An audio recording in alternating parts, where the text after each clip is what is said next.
Hey, this is Andrew from AJS Woodworks, and this video is just going to be a quick how-to on how to replace the brake pads on a 2014 Chevy Cruze. Now, this particular Cruze has drum brakes in the rear, but I'm only going to focus on replacing the pads on the disc brakes in the front. So instead of the AC Delco pads, I decided to get these Powerstop Evolution Sport pads. They are carbon fiber ceramic pads, and I have these same brand and same formula pads on my other car, which is a Honda Accord Coupe. Those pads work really well on that car, so I was hoping maybe they would be a good upgrade for the Chevy Cruze as well. So you can get these on Amazon for about $50, which is about $15 more than the AC Delco pads will run you.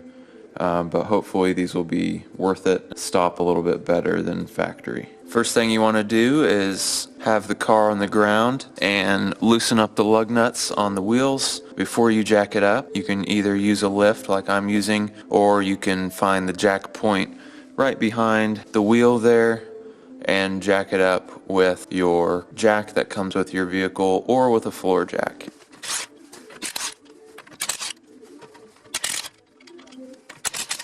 Alright, so we have them all taken off there. You can just loosen them, you don't have to take them all the way off, but now you have them loosened or taken off, and now you can lift the car. Alright, now that I have it lifted up with the wheel and tire off of the ground, you can remove the loosened lug nuts and then remove the wheel.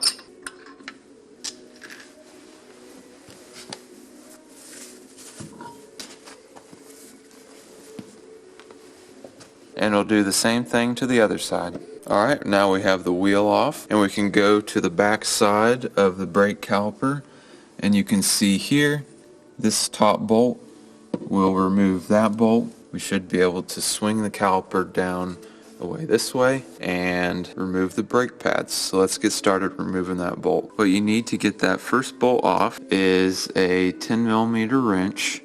So I'm just going to use a 10mm socket.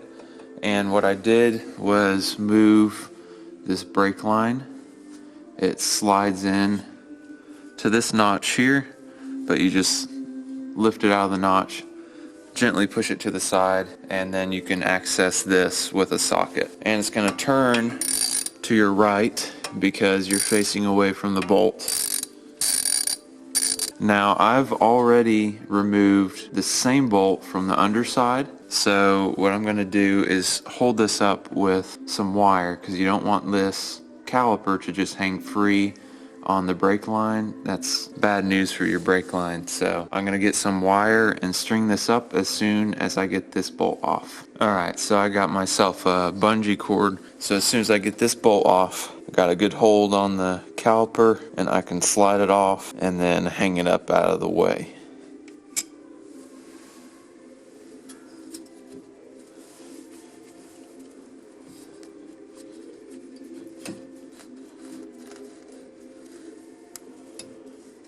Alright, so I've got my caliper hung up with a bungee cord. Now we can look at getting the pads out. Alright, so to get the old pads out, you're just going to take them and slide them out this way.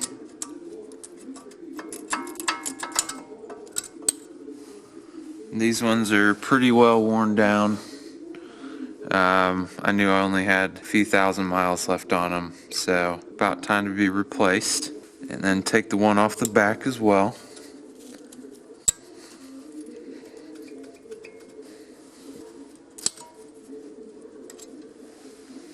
And that one's pretty worn. With the new kit, it also comes with new shims and new bushings, so we'll also remove those.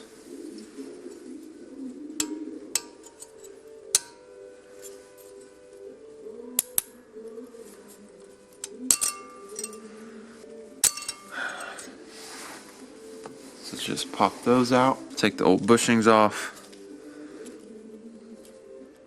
Just slide this out.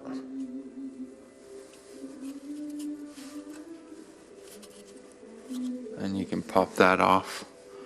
So this just has a little ridge on there that pops over right here.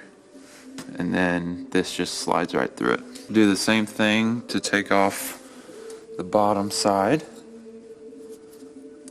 you can actually take it off all in one piece. Just pop it off like that. Alright, now we can clean up the brakes a little bit, just where the shims were and everything. I'm just going to wipe that down before I put the new ones in.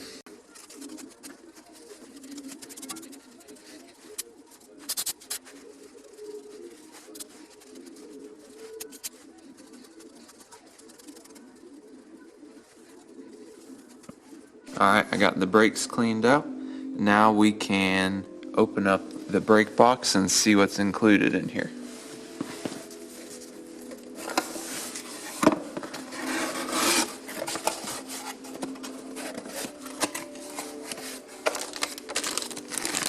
You can see we got some new bushings, some new shims,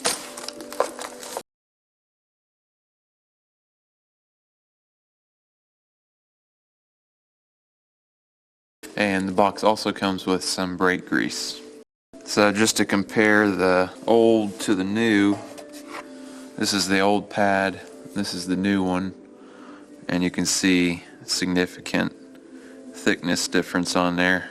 Alright, so the first thing we'll do is put the new shims in.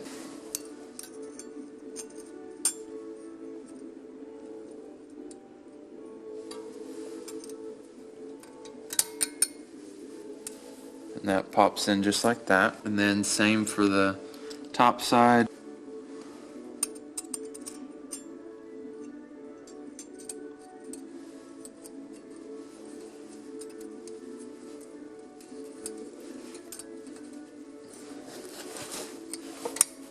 Alright, so now that we got the shims on, now we can put the pads in. I'm just putting some grease on the end of the pad right here. And this is the rear pad. You can see because it has squealer on there. When it gets too low, it'll let you know that it's low. And then once I have it all greased up, I can slide it in the new shims.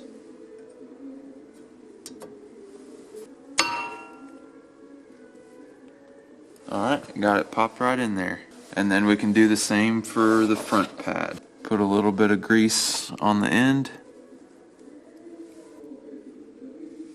Put some on the other end. And then some on the back.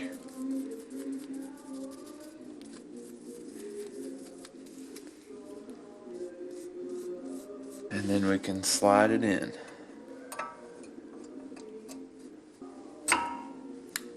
So before we put this bolt back in, we will put some more grease on there. And what I'm going to do is just put the old piece back on. I'm not going to use the new ones. Alright, and we'll do the same for the other one. Slide that in. Alright, now that I have all of it put together, all I need to do now is I took this pipe clamp and clamped it over the back of the caliper and compressed this cylinder. Otherwise, with these thicker pads, you won't be able to get the caliper back on. But now it slides right back in. Compress these so it'll line up. Now it's sitting right back where it was.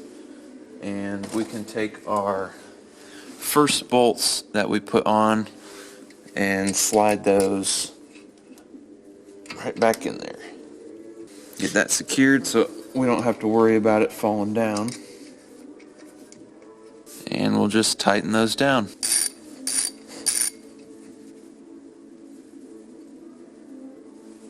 Alright, and we're good to go. So now all you got to do, you take your brake line, slide it back on. So now we'll put the wheel back on. We'll do the same thing on the other side. I don't need to show you that because it's the exact same process. And then we'll be good to go. We'll start the car up and brake in the brakes. Alright, we have our pads installed, and now the very last thing to do is to brake in your new brake pads. So if you went with a different brand other than Powerstop, you may not have to do this exact procedure, or you may do something slightly different. But for Powerstop brake pads, basically you need to, as soon as you start your car up and get it moving, take it from 40 miles per hour to 10 miles per hour 5 times with aggressive braking, and then right after that 35 miles per hour to 5 miles per hour with like moderate braking, and then finally drive slowly for 5 minutes, trying not to hit the brakes and come to a full stop. That way it'll burn off the protective coating that they put on the pads from the factory, and if you come to a full stop before they're done cooling down for those 5 minutes that you're driving slowly, it could create a permanent imprint on your rotor, and you don't want that. So if you don't have the Powerstop, go by whatever recommendations your company that you purchased from recommends. But if you do have Powerstop, that's what you do. So I hope this video was helpful, and please like and subscribe, and thanks for watching.